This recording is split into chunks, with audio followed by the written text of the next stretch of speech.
깊은 어둠이 깔린 숲. 달빛은 나뭇가지에 걸려 희미하게 깜빡이고 바람은 마른 나뭇잎을 휘몰아치며 으스스한 속삭임을 남긴다. 그 속을 천천히 걸어 나오는 한 남자. 그의 손에는 번뜩이는 칼이 들려 있다. 땅바닥에는 이미 수많은 이들이 쓰러져 있고 차갑게 굳은 얼굴들 사이로 핏물이 스며든다. 그 남자는 시체 곁에 무릎을 꿇더니 피에 젖은 손가락을 잘라내어 하나하나 꿰어 목에 걸린 끈에 더한다. 피냄새와 함께 매달린 손가락들이 바람에 흔들리며 서로 부딪혀 으스스한 소리를 낸다. 그의 목에는 이미 999개의 손가락이 매달려 있었다. 단 하나 마지막 손가락만이 그의 피로 얼룩진 숙명을 완성할 것이다. 그의 이름은 앙굴리말라.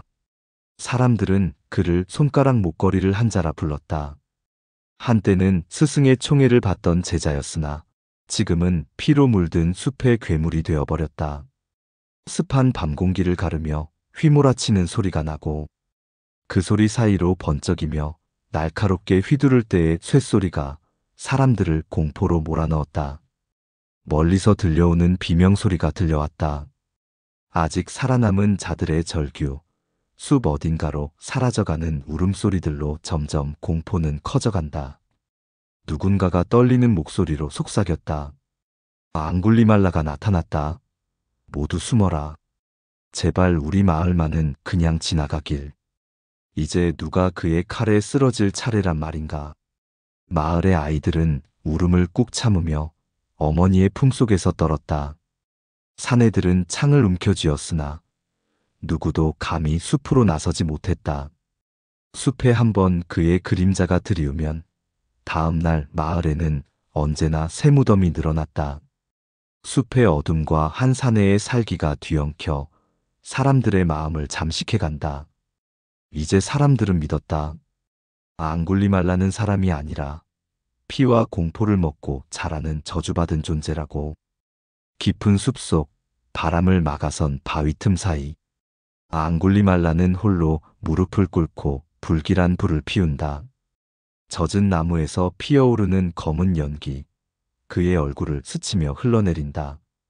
칼에 묻은 피는 아직 마르지 않았고 목에 매달린 손가락들은 불빛에 비쳐 더욱 기괴하게 흔들린다. 그는 불을 바라보며 한참이나 말이 없다. 그 침묵 속에는 절규와 후회, 그리고 끊어낼 수 없는 굴레가 뒤섞여 있었다. 앙굴리말라가 낮게 중얼거리듯이 말한다. 나는 멈출 수 없다. 이제 단 한 명만 더 죽이면, 스승의 말대로라면 저주는 끝난다. 나는 다시 사람이 될 수 있을까? 아니면 이미 돌이킬 수 없는 길을 걸어온 것일까? 그의 눈동자가 흔들린다. 불길이 일렁일 때마다 그의 얼굴은 괴물과 인간 사이를 오가는 듯 보인다. 그는 결코 태어날 때부터 악마가 아니었다. 언젠가 그는 순박한 제자였고 학문을 사랑하던 청년이었다. 그러나 왜곡된 가르침은 그를 바꾸어 놓았다. 한때 존경했던 스승의 말은 어느새 그를 끝없는 피의 길로 몰아넣은 저주가 되었다. 불길이 타들어가는 소리가 타닥타닥 나고 있다. 멀리서 들려오는 늑대의 울음소리에 외로움과 두려움은 더해간다. 이 손가락들 피냄새. 이게 정말 내가 바란 삶이었을까? 왜 이렇게 되었을까? 나는 단지 스승의 말씀을 따랐을 뿐인데. 그의 손은 떨리고 입술은 바싹 말라 있다. 그가 불에 손가락 하나를 던지자 불길이 순간 크게 치솟는다. 마치 불꽃조차 그의 저주에 몸부림치는 듯하다. 그리고 앙굴리말라는 알 수 없는 두려움에 몸을 웅크린다. 끝은 정말 가까이 있는 것일까? 아니면 스스로를 속이는 환상일 뿐일까? 새벽 햇살이 숲길을 가득 비춘다. 금빛 광선이 나무 사이로 스며들며 한 줄기 빛의 길이 열리듯 숲속을 밝힌다. 그 길 위에 한 사람이 고요히 걷고 있었다. 그의 발걸음은 새의 날갯짓처럼 가볍고 얼굴에는 흔들림 없는 평화가 서려 있었다. 바로 부처님이셨다. 그때 숲 너머에서 피비린내를 품은 발소리가 들려왔다. 목에 손가락이 주렁주렁 매달린 한 사내 앙굴리말라였다. 그의 눈은 불타오르고 손에는 칼이 번뜩였다. 앙굴리말라가 부처님을 향해서 외쳤다. 이봐, 거기 서라. 내게 다가오는 순간 그대의 생명은 내 것이다. 그의 외침은 숲을 흔들고 숨어있던 새들이 날아오른다. 그러나 부처님은 미동도 없이 그저 고요히 길을 걸으셨다. 한 발자국, 또 한 발자국. 햇살 속에서 흙길 위를 밟는 소리는 마치 종소리처럼 맑게 울렸다. 앙굴리말라는 이빨을 악물고 전력으로 달렸다. 숨은 거칠게 끊어지고 심장은 쿵쾅거리며 터질 듯 뛰었다. 그의 발은 땅을 차고 또 차며 눈앞에 부처님을 향해 미친 듯이 내달렸다. 그러나 이상한 일이 벌어졌다. 분명 그는 죽을 힘을 다해 달리고 있었는데 부처님은 조금도 멀어지지 않고 오히려 고요히 앞서가고 계셨다. 거리는 좁혀지지 않았다. 어찌 된 일인가? 그는 분명 전력으로 달렸으나 부처님은 한 발자국도 물러나지 않은 듯 고요했다. 그 순간 앙굴리말라는 처음으로 느꼈다. 칼도 속도도 공포도 이 고요한 존재 앞에서는 아무 힘도 되지 못한다는 것을. 앙굴리말라의 거친 숨소리와 땅을 차는 발걸음이 교차되어 소리난다. 쿵쿵쿵 사각사각. 부처님의 발걸음은 가볍고 맑게 들린다. 숲속의 새소리, 바람에 흔들리는 잎사귀 소리와 긴장된 북소리 같은 심장 박동, 점차 멈추며 고요로 이어져 대조를 이룬다. 앙굴리말라는 거친 숨을 몰아쉬며 부처님을 향해 칼을 치켜들었다. 온몸은 땀에 젖어 있었고 눈은 피로 붉게 충혈되어 있었다. 그의 발걸음은 진흙탕을 차고 심장은 가슴을 찢을 듯 두드린다. 그는 부처님을 노려보았다. 그러나 부처님의 얼굴은 태양처럼 고요했고 파도처럼 흔들림이 없었다.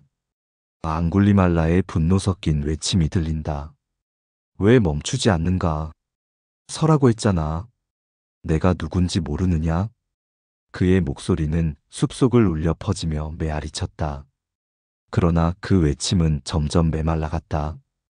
마치 바람조차 그 소리를 삼켜버린 듯 숲은 고요해졌다. 부처님은 차분하고 단호하게 말씀하신다. 앙굴리말라여, 나는 이미 멈추었다. 다만 그대만이 아직 멈추지 않았구나. 그 목소리는 칼날보다 날카롭지도 번개처럼 요란하지도 않았다. 그저 바람결에 실린 듯 담담했지만 그 울림은 온 숲을 가득 채웠다. 순간 숲의 바람이 멎었다. 나뭇잎이 흔들림을 멈추고 새들의 지저김도 사라졌다. 오직 두 사람만이 세상에 남은 듯한 정적만 감돌았다. 앙굴리말라의 눈이 크게 흔들린다. 손에 쥔 칼은 떨리고 끝내 그의 소나기에서 빠져나와 땅에 떨어진다. 쨍 쇳소리가 숲에 메아리치고 그 소리가 그의 심장을 꿰뚫는다. 한마디의 말씀은 1000개의 칼날보다 강했다. 그 순간 도적의 가슴에 번개처럼 깨달음이 스쳤다. 그의 발걸음은 멈추었고 그의 내면의 폭풍도 조용히 가라앉았다. 숲속의 고요 속에서 앙굴리말라는 무릎을 꿇었다. 거친 호흡이 점차 잦아들고 그의 두 어깨는 무너져 내리듯 흔들렸다. 핏빛으로 물든 손이 떨리며 땅을 짚는다. 그의 눈가에는 뜨겁게 고인 눈물이 흘러내렸다. 한때는 수많은 생명을 베어내던 손이었으나 지금은 어린아이처럼 떨리는 손이 되었다. 앙굴리말라가 오열하며 말한다. 부처님, 저는 이미 수많은 피를 흘리게 했습니다. 제 목에는 죄의 증거가 매달려 있고 제 눈은 더 이상 사람을 똑바로 볼 수 없습니다. 이런 제가 과연 구원의 길을 찾을 수 있겠습니까? 그의 목소리는 절규 같으면서도 마침내 진심이 담긴 회한이었다. 부처님은 자애로운 음성으로 말한다. 앙굴리말라여, 그대가 지금 칼을 버렸듯 마음의 칼도 버리면 된다. 한때는 피를 흘리게 했을지라도 오늘 이 순간부터 그대는 새로운 길을 걸을 수 있다. 누구든 자비의 품에 안길 수 있느니라. 그 말씀은 거친 바람을 잠재우는 봄바람 같았고 알터니의 가슴을 어루만지는 맑은 물 같았다. 앙굴리말라의 두 눈에서 눈물이 쏟아졌다. 그는 두 손으로 칼을 움켜쥐더니 마치 자신과 마지막 인연을 끈듯 크게 울부짖으며 숲속 멀리 던졌다. 쨍칼이 바위에 부딪히며 산산이 부서지는 소리가 울려 퍼졌다. 그 순간 그의 목에 매달린 손가락 목걸이도 덜컥 소리를 내며 떨어져 흙 위로 흩어진다. 앙굴리말라는 두 손으로 얼굴을 감싸며 흐느꼈다. 그러나 그 울음은 더 이상 공포의 울음이 아니었다. 그것은 새로운 삶을 향한 눈물, 죄를 씻어내는 눈물이었다. 무너진 것은 단지 칼날만이 아니었다. 그의 내면을 옥죄던 증오와 탐욕, 공포의 쇠사슬 또한 그 순간 끊어졌다. 어제까지는 피의 사슬에 묶였던 도적이었으나 이제 그는 자비의 품에 안긴 수행자가 되었다. 어느덧 시간이 흐르고 숲은 더 이상 피의 냄새가 아닌 새들의 노랫소리로 가득하다. 삭발한 앙굴리말라가 회색 가사를 걸치고 고요한 얼굴로 마을로 향한다. 그의 손에는 칼 대신 공양 그릇이 들려 있다. 그의 눈빛은 더 이상 불길한 살기를 품지 않았다. 대신 연민과 자비가 고여 있었다. 한때 그를 두려워해 문을 닫던 마을 사람들이었다. 그러나 지금은 아이들이 달려와 그의 손에 꽃을 쥐어준다. 스님, 이 꽃 받으세요. 앙굴리말라는 미소 지으며 고개를 숙인다. 그는 이제 사람들을 베는 자가 아니라 사람들의 상처를 어루만지는 자가 되었다. 한 노파가 손을 내민다. 앙굴리말라는 그 손을 잡아주며 마치 잃어버린 어머니를 만난 듯 눈을 감는다. 1000명을 베던 도적은 이제 마음을 베는 성자가 되었다. 그의 칼은 사라졌지만 대신 자비의 말씀은 수많은 이들의 고통을 잘라내었다. 악인도 자비 앞에서는 성자가 될 수 있다. 한 사람의 선택은 수많은 생명을 바꿀 수 있다. 세상을 바꾼 선택은 바로 그 순간에 있었다. 구독과 좋아요, 끝까지 시청해 주셔서 감사합니다.